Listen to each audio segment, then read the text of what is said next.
SSS24 এর পক্ষ থেকে সকল দর্শক বন্ধুকে জানাই সুস্বাগতম।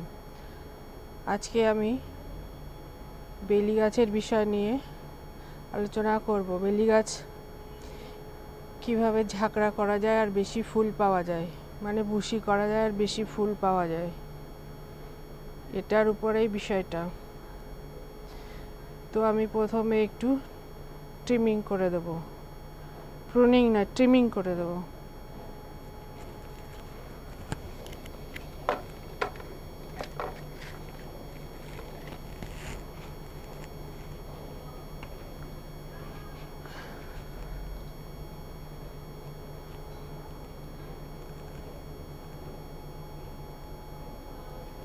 ছোট ছোট করে 1 ইঞ্চি হাফ ইঞ্চি করে ট্রিমিং করে দিচ্ছি, তাকি গাছটা বেশ ঝাঁকড়া হয়ে যাবে।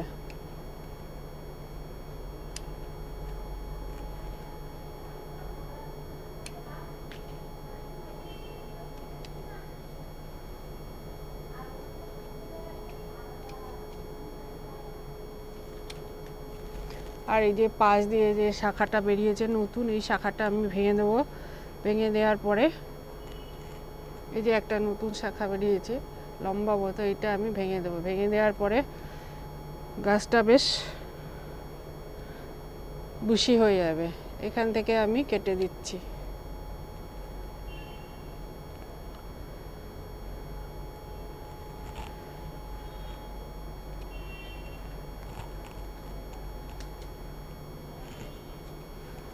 আমি এখান থেকে কেটে দিলাম।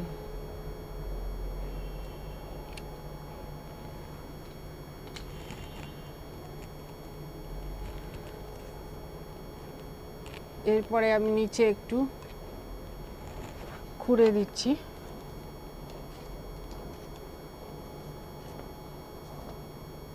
এখন জানুয়ারি মাসের ফার্স্ট উইক চলছে, তো আমি এখানে এখন খুঁড়ে যে মিক্সচারটা দিয়ে দেবো। এরপরে ফেব্রুয়ারি ফার্স্ট উইকে আমি বেশ ফুল পেয়ে যাব। এটা আপনারা করলেও এর ভালো ফল পাবেন। এখানে আছে NPK, এপসাম সল্ট, এর মধ্যে সুফলা, পটাশ আর ফসফেট, এগুলো সব আছে। আমি একটু দিয়ে দিচ্ছি।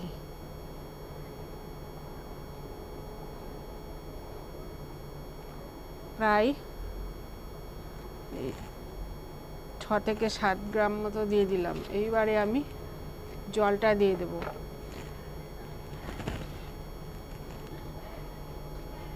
পুরো গাছটাকে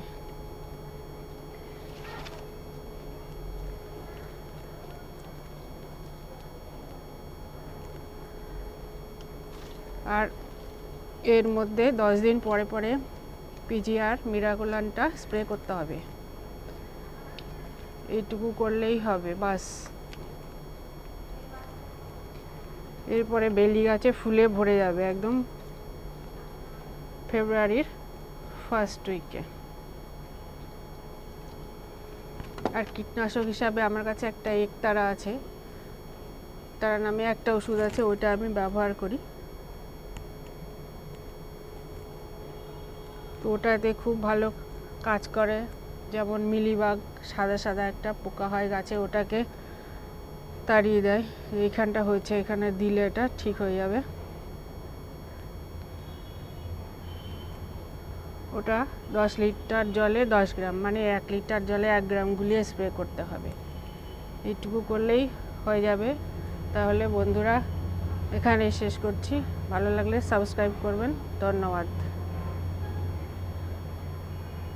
ভালো থাকবেন, আনন্দে থাকবেন। আবার দেখা হবে পরের ভিডিওতে।